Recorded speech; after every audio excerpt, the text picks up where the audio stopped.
was a great girl. Thanks. Tony Soprano's coldest moment isn't a murder. It's paying back a friend.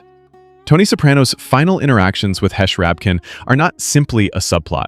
They are a scalpel cut to the very heart of the show's central theme, the death of sentiment in the shadow of power. What else do I have left? Real contrimps you have on your hands here. Good kid, but you never should have put Gigi in. Strong. Across the series, Hesh is presented as one of Tony's closest confidants, a holdover from the old days, a man who knew Tony's father and once commanded enough respect for Tony to confide in him freely. Their early exchanges carry an almost familial ease. You old Jew. No one of my own men. Hesh playing the seasoned consigliere, dispensing advice whether or not he particularly cares to hear Tony's troubles. For years, the relationship is built on mutual benefit and the veneer of friendship. But Tony's gambling problem, degrading, compulsive, and utterly unbecoming of a boss, turns that veneer to ash. Vig, $3,000. Put us up to date. Listen, I can't take this. When Tony borrows a significant sum from Hesh, it's ostensibly a favor between friends. Hesh even waives interest, making it clear he expects nothing but eventual repayment. Yet, weeks pass without a dime. What'd I tell you? Hold on to your cock when you negotiate with these desert people. And when the subject is raised, Tony reacts not with contrition, but with mockery and ethnic jabs. All right, my half is a new business partner. Hesh's status shifts overnight. No longer a trusted elder, merely a creditor. And in Tony's world, creditors are problems to be handled. By the time Hesh dares bring it up, Tony has entertained thoughts of killing him outright. This reversal is underscored with cruel precision in Hesh's final scene. His partner Renata has just died, an event that leaves him visibly gutted. Tony arrives not to offer comfort, but to drop a bag of cash with the casual line, "There's the rest of your money," as though delivering takeout.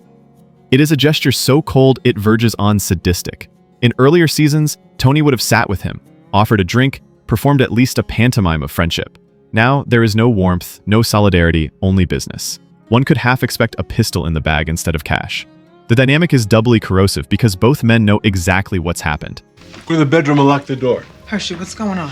Hesh, for all his years in the life, feels fear toward Tony for the first time. Tony, stripped of any pretense, behaves not as a friend navigating a rough patch, but as a debt collector settling accounts before closing the ledger. Whether this repayment is an attempt at guilt relief, a veiled threat, or, as some have suggested, a twisted philosophical jab that even money can't stop death, the result is the same. I don't think I'm money. Suddenly, I'm the schmuck. Hesh is left bereft, with nothing to show for decades of camaraderie except a stack of bills and the knowledge that his friend would have gladly buried him if it were convenient. If this seems especially vicious, it is only because the series has primed us to notice the hypocrisy. Good to be in something from the ground floor. Tony spends years romanticizing the men of honor of the old mob, the Richie Apriles, the Feech Lamanas, the Juniors. Whatever happened to Gary Cooper? He insists that he was born too late, imagining himself as a natural product of that nobler era. Yet his dealings with every one of those old-timers inevitably collapse into open hostility or outright betrayal. He had his people. They had their standard. The honor he venerates exists only in his head. When it comes to money, leverage, or ego, Tony shows them as much respect as he shows a bookie who misses a payment. In Hesh's case, this betrayal cuts deeper because of their long history and Hesh's role as a kind of surrogate father. Mr. Herman Rabkin. Hesh. I don't know him personally, because stealing royalties from the black. Of course, Hesh is not an innocent. His fortune was built on exploiting black musicians for song royalties, and his current livelihood rests on the same usurious practices that fund the rest of Tony's crew.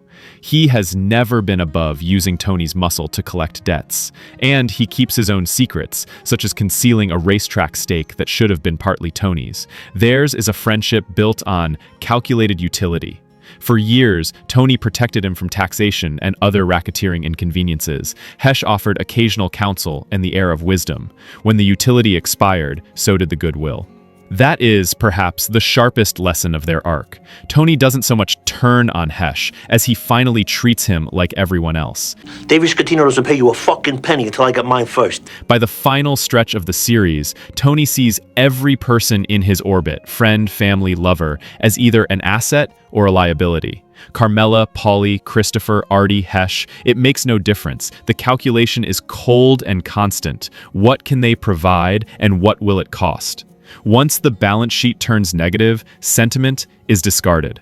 You need 5 G's just to sit in this game. Oh, come on, can't you float me? Short term. The handling of Hesch's loan throws this into high relief because it mirrors an earlier storyline, the Davy Scatino debacle.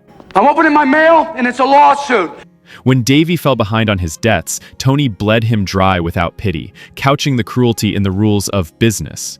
Now, owing money himself, Tony adopts the same indignation Davy once showed, snapping at the mere mention of repayment, playing the victim while indulging in reckless spending sprees. The hypocrisy is textbook Soprano.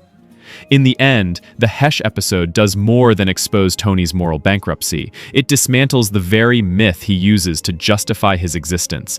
Well, you were talking about the good old days. The glory days were never real. The old guard were no nobler than he is, and loyalty in this life lasts only as long as the money flows. Hesch survives physically, but the relationship, like so many in Tony's world, dies with a whimper, She was a great girl. reduced to a final act of petty cruelty and a cash drop at a moment of grief. It is a masterstroke of the show's late-era writing. Quiet, brutal, and utterly devoid of the romanticism that once cloaked Tony's actions. Oh, good. In Hesch's haunted expression, the audience sees the last flicker of the illusion. Hesch isn't only a friend that you got. The idea that in this business, friendship might outlast utility, finally snuffed out. Keep it in the family. Subscribe.